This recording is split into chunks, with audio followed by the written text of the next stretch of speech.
باز ای سیاه موهاتو پریشون کردی، باز زیر موهات خودتو پنهون کردی، باز منو افسون کردی، باز دلمو خون کردی، باز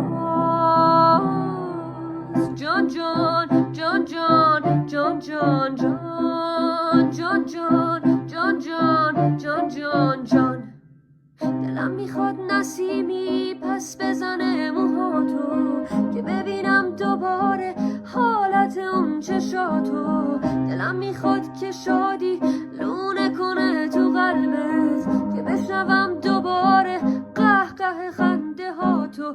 باز ای سیاه موهاتو پریشون کردی، باز زیر موهات خودتو پنهون کردی، باز منو افسون کردی، باز دلمو خون کردی، باز